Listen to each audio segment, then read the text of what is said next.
Hello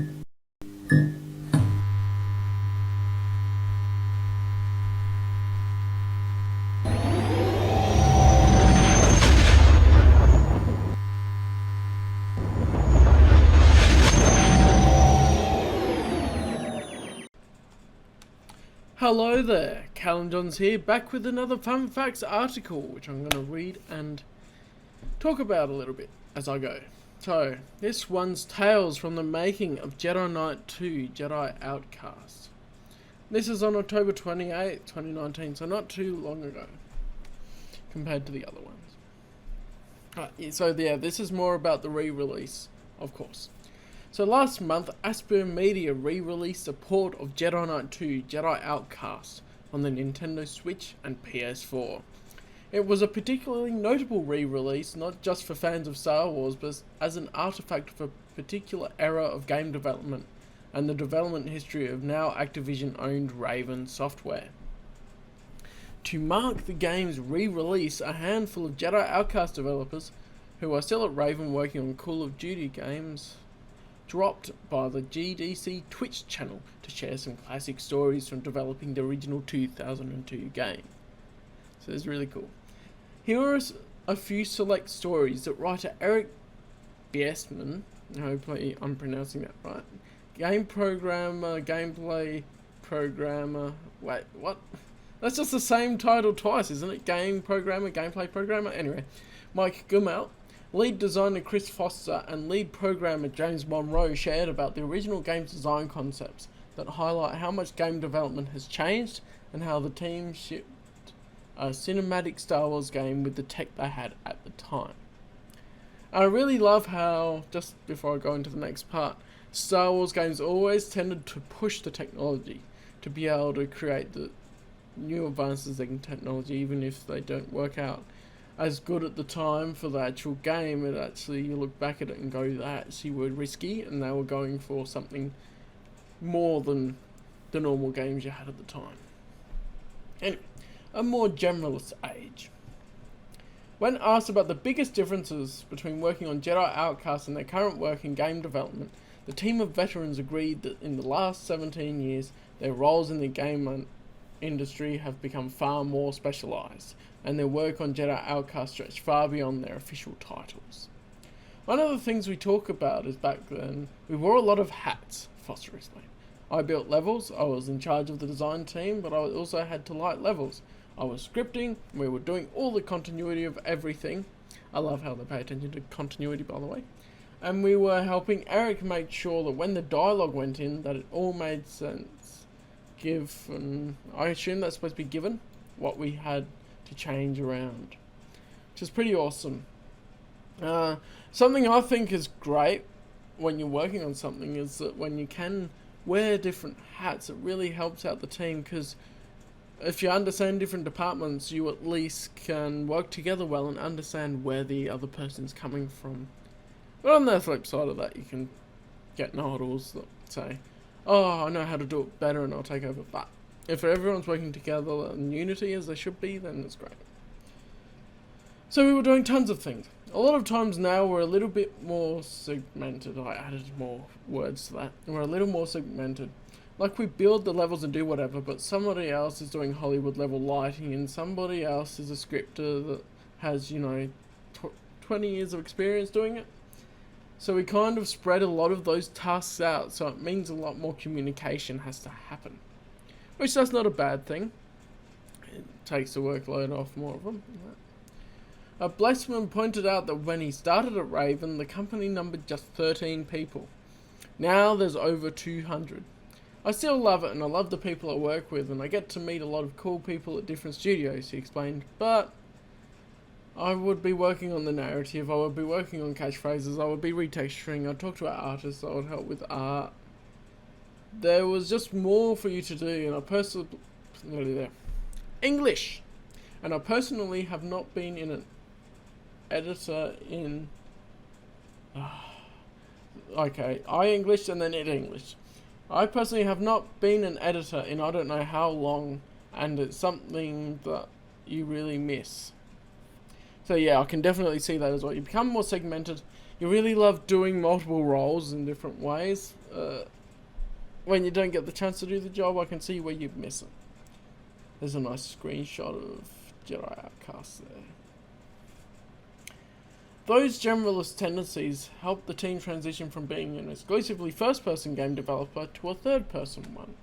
They mentioned that during their initial pitch to LucasArts, there had briefly been discussion that they'd be returning the Dark Forces series, which Jedi Knight technically falls in, to being a first-person shooter, but after hacking some third-person tech together, they revealed they can continue Katan's Jedi journey he'd begun in Jedi Knight. I did the thing where I say the name around the wrong way again. Dark Forces 2, Jedi Knight. There was some weirdness, Monroe admitted. We went through a lot of weirdness to get there, but the engine already had a rudimentary third-person tech. If it just set the camera back and we added in a bunch of scripting and traces to manipulate the camera to make it feel more natural to do a cinematographer type thing, where if you know back up in the wall, it moves the camera up instead of just clipping through the wall. Which is really cool. I love hearing about just how people work things out in technology. It's really interesting. This led to some finicky work when it came to design the game's lightsaber combat. Dark Forces 2 had been a first-person game, so the team wanted to allow players to still play in first person while designing primarily for third-person gameplay. That's the interesting thing. Dark Forces 2 had been a first-person game, and the way that I worked out to win it is to use the lightsaber in first person. So, there we go. But it also had a third-person camera in Dark Forces 2, at least on the PC version that I have. So that's interesting. The trick I tried all sorts of different things. I attached the player's view to the actual model, but then it moved around too much. That sort of thing. Then I tried not doing that, and then your arms are moving around here while you're back there, so I blended the two and faded out the arms. I just put some alpha from the arms so they would fade out and easily went up to the shoulders. I can't say I understand all of the jargon, but I love how they worked it out, and now it actually ended up being a really cool third-person camera. The weapon of a Jedi Knight. Jedi Outcast lives on in the hearts of so many players, in part because it was one of the first Star Wars games to feature deeply designed lightsaber combat. It and its successor, Jedi Knight III, Jedi Academy, would feature an array of stances and specific rules about using lightsabers that still stand unique to the world of game design today. Another reason why the re-releases are actually so popular, because I haven't replicated it yet. Mike Gummer is often credited for creating the game's lightsaber combat, but he also tipped his hat to the game programmer, Jeff Dishler, who developed the effects that let the lightsabers spark and leave burn marks on enemies and on the walls. I always love those little details when I play it. It's awesome. As Gomel explained, my goal was to make it so you could be moving in any direction and attack in any direction. I worked with the animators on that and trying to keep it as freeform as possible but give you control in every direction. And I wanted it to be quick. I wanted it to be responsive. I wanted it to be fairly lethal. His actual inspiration was for the combat was PlayStation 1's Bushido Blade. Oh, I just felt like saying it like that. The Bushido Blade. Yeah. Yeah, so it's really interesting how they get inspired by things and then work on things, and they're innovative. They're not imitating it, but they're innovating it. And it's just another rendition of the same thing, improving something slightly. Jedi Outcast combat also systemized one of Star Wars' most iconic moments, the way lightsabers could cut off and instantly cauterize a person's limbs, as symbolized by the shocking bar fight in A New Hope, and Vader cutting off Luke's hand in Empire Strikes Back. In Jedi Outcast, that dismemberment was made possible by the Ghoul system, Ghoul. Tech Raven software had developed for the Soldier of Fortune series. And I know nothing about the Soldier of Fortune series and just heard about. There's me. Being born in 1996, I didn't hear about some things until much later, and even then, sometimes I don't delve into the backgrounds of things. I just enjoy games. So, fun times. But yeah. The tech was so good that right before launch, it was deemed a little too good. I remember there were debates and rules on what you could and couldn't dismember, Gumelt recalled. Right before launch, a request came in to lower the chance of letting players cut off enemy characters' heads. Yeah. Monroe added more details. We had to dial down the chance of dismemberment per location on the body, he said. And the neck was something like 10%, but we had to take it down to... Did we make it 0? Yeah, unless it was a droid, you couldn't, Gumelt replied. Right, so we had to make it actually 0. We were like, it's a really low chance, and they said, no, that's too much chance, said Monroe. And yet, a year later, Gumelt noted that those rules seem to have changed. Then in 2003, Episode 3 comes out, and Anakin cuts off Dooku's hands and his head. So, no longer... Well, back in these days when they were creating it, they weren't saying, we can't dismember humans.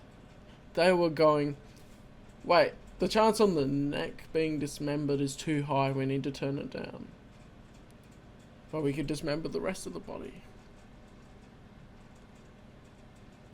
Interesting how the standards are different between different people being in charge of the game departments and everything. And of course, Fallen Order just came out as I'm recording this. And that's what I'm thinking of. A very different culture and mindset towards approaching these games. Because of course they knew they wanted to chop off things. It's part of Star Wars dismemberment. It's working! It's working! I said that completely different to how Jake Lloyd did. Anyway. Jedi Outcast exists at a halfway point between Doom and Halo, with levels and shooting that feel more like the former, but a visual profile closer to the latter. Short on memory and without a GPU to call on, its creators sought out unconventional solutions to deal with the technical limitations of their engine at the time. Really cool. Radiant was our editor for the levels, BSman recalled. By this time, at least, Radiant had more than a top-down view, because when we first started working on the Quake editor, it was only top-down. You had the Z checker, and that was the only way you could tell flaw or anything like that. And as soon as we were able to actually have multiple views, it was like a godsend. It's a game changer. Literally. It changes the game. But really, I mean, Radiant is Radiant. And at its core, it's building brushes. You know, all of the surface things have stayed pretty solid. Foster jumped in with the acknowledgement that patches have changed quite a bit from the way they have to be implemented. I mean, they were never like we could also have bending modes, so we couldn't just grab a point. I guess it's blending or something. I don't know. The article has a few little typos. We had a tool to take a pipe and actually bend it in a specific angle, then save it and make sure it didn't crash. Oh, it is bending. Duh. It's interesting because you could bend pipes and stuff with the physics then. This was before normal maps BSman added. This was before specular, so you know, textures were just painted. Which is pretty cool, I like it. As the conversation turned towards the game's audio and animations, Gumelt recalled one particular programmatic trick, I guess that's how you say it, that isn't likely used in Star Wars games today. I remember I wrote a little, I guess, procedural kind of head bobbing as they would talk based on the volume of the dialogue, he said. Oh, that's a cool little detail. I have to keep an eye out for that. I think in hindsight, I noticed that a little bit, but I'll have to make note of it next time I play. Monroe explained that this meant the volume of the dialogue directly drove character animation in cutscenes. To save memory, we didn't saw all the animations. Like the upper animations are separate from the lower legs so that we could do all those left-right attacks and running. The facial animations were the same way. We just saw 7 phonemes, you know, different mouth shapes that was to drive all the animations, and then to make it seem more realistic we added some head motions so they're not just puppets. which that's really cool. I love how they did that little detail. It just adds to it. We just basically made it random, but as an input to the random number generated with the volume, so that if they're speaking more emphatically, they had loop. And now it's a free on the fly way to make animations, which is cool. I like that. What's striking about these stories from the making of Jedi Outcast is how many of the game's developers still work together at Raven Software. Some have moved on, but their shared workloads and overlapping experiences designing the original game emerged in their conversation about working on the game. Where one developer's memory lapsed, another stepped in to fill in the details, in part because of the smaller team and time frame meant they likely worked on those features together, which is awesome. For more of those stories from the folks at Raven Software, be sure to watch the full conversation with them below, which I'll check the link in the description for the article so you can check that out. But yeah, this is really cool. I like it. Oh yeah, this is by Brian Francis as well. And I love hearing these stories, and it's awesome just how much they innovated in Star Wars games. It's awesome. So yeah, pretty much gave my thoughts as I went. It's really interesting to read these bits and pieces. So thank you guys so much for watching, and I'll see you in the next video. Uru!